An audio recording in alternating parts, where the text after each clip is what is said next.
எனக்கு அன்பான தேவனுடைய பிள்ளைகளே, ஆண்டவராகிய இயேசு கிறிஸ்துவின் பரிசுத்தமுள்ள நாமத்தினாலே அனுதினமும் ஆவியானவரோடு என்ற ஒரு குறுஞ்செய்தியின் மூலமாக உங்களை அன்போடு வாழ்த்துகிறேன். உங்களை சந்திப்பதற்காக கர்த்தருக்கு மகிமை உண்டாகட்டும். இந்த கிருபையின் நாட்களில் தேவன் காலையிலேயே தம்முடைய வார்த்தையை உங்களுக்கு தொனிக்க பண்ணுகிறார் அல்லவா? அதை நினைத்து நீங்கள் கர்த்தரை ஸ்தோத்திரம் பண்ண மறக்கக்கூடாது. அதிலும் ஆவியானவரோடு பயணிக்கிற, ஆவியானவரோடு நடக்கிற, ஆவியானவரோடு பழகுகிற கிருபையை கர்த்தர் உங்களுக்கு கொடுத்து வருகிறார். அவரே அதை செய்கிறார். ஆமேன். நான் அவருக்கு வாயாகத்தான் இருக்கிறேன். அவர் சொல்லுகிறதை நான் உங்களுக்கு சொல்லி கொண்டு வருகிறேன். எல்லா மகிமையும் அவர் ஒருவருக்கு தான். ஆமேன். சரி, இன்றைக்கு அவர் என்ன சொல்ல விரும்புகிறார்? வெளிப்படுத்தல் விசேஷம் 4ஆம் அதிகாரம் 2ஆம் வசனத்தில், உடனே ஆவிக்குள்ளானேன், அப்பொழுது இதோ வானத்தில் ஒரு சிங்காசனம் வைக்கப்பட்டிருந்தது, அந்த சிங்காசனத்தின் மேல் ஒருவர் வீற்றிருந்தார். கர்த்தருக்கு மகிமை உண்டாகட்டும்.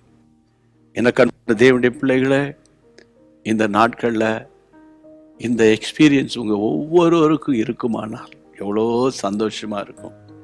ஆவிக்குள்ளாகிற அனுபவம். ஆமேன். பரிசுத்த ஆவியில நிரப்பப்படுதல் ஒன்று, நடத்தப்படுதல் இன்னொன்று.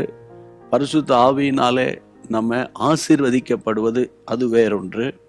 ஆனால் இருக்கிறதுல ரொம்ப சூப்பரான ஒரு எக்ஸ்பீரியன்ஸ் என்னன்னா ஆவிக்குள்ளாக.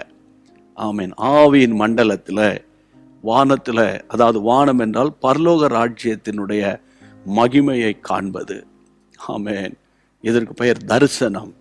அப்போ ஆவிக்குள்ளாக நீங்க மாறும்போது உங்களுக்குள் தரிசனம் வருகிறது. கர்த்தருக்கு ஸ்தோத்திரம்.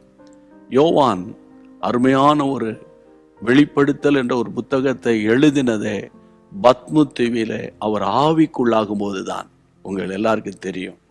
உங்கள் நடைமுறை வாழ்க்கையில், அன்றாட வாழ்க்கையில், தனிப்பட்ட காரியத்தில், எதிர்காலத்தில் உங்கள் வாழ்க்கையில் கர்த்தர் என்ன செய்ய போகிறார், இவைகள் எல்லாவற்றையும் குறித்து ஆவிக்குள்ளாக நிரம்பி நிரம்பி நிரம்பி ஜெபிக்கும் போது திடீரென்று வானம் உங்களுக்காக திறக்கப்படும்.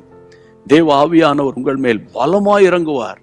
அப்போது உங்களுக்குள்ள வெளிப்பாடுகள், கிருபைகள், தரிசனங்கள், இரவிலே தூங்கும்போது சொப்பனங்கள், அதற்குரிய வியாக்கியானங்கள் எல்லாவற்றையும் கர்த்தர் தந்து உங்களை நடத்துவார்.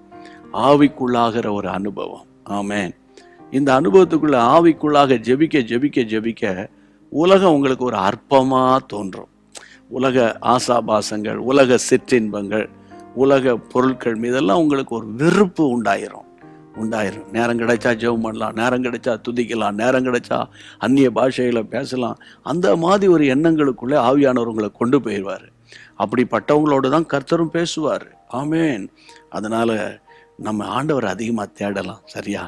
நீங்கள் நேரம் கிடைக்கும் போது ஆஃபீஸில் இருக்கீங்க, ஒரு 10 நிமிஷம் எங்கேயாவது தனியாக போய் நின்று, ஆமேன், ஒருவேளை முழங்கால் போட கூட இடம் வசதி இல்லைன்னா தனியாக நின்று கொஞ்சம் அந்நிய பாஷையில் ஸ்தோத்திரம் பண்ணுங்க. காரை ஓட்டிகிட்டு போகும்போது வீணா தேவையில்லாத ஃபோன் கால்ஸை அவாய்ட் பண்ணிவிட்டு நல்ல அபிஷேகத்தில் நிரம்பி ஜெபம் பண்ணிகிட்டே போங்க. பாட வேண்டிய நேரத்தில் பாடுங்க. ஆராதிக்கும் போது நல்ல ஆராதனை செய்யுங்க.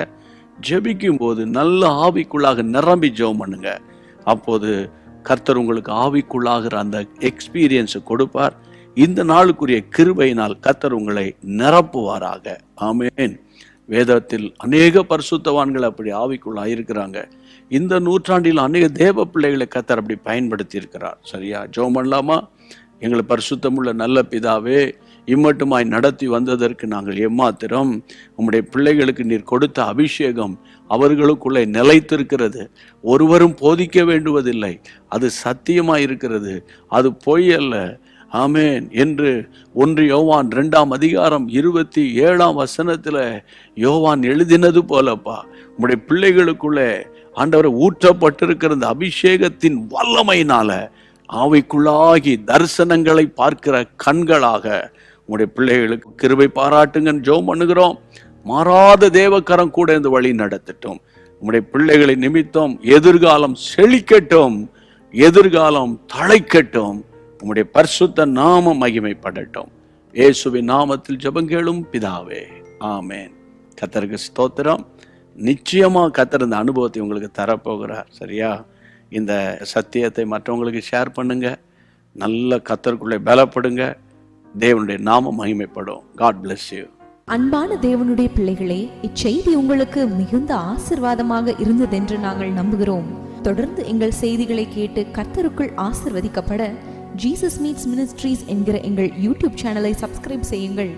மேலும் உங்கள் ஜெப உதவிக்கு எங்களோடு நீங்கள் தொடர்பு கொள்ள வேண்டிய தொலைபேசி எண் 9841252836 மற்றும் 7299546363. Email gpsrobinson@hotmail.com. கர்த்தர் உங்களை ஆசீர்வதிப்பாராக.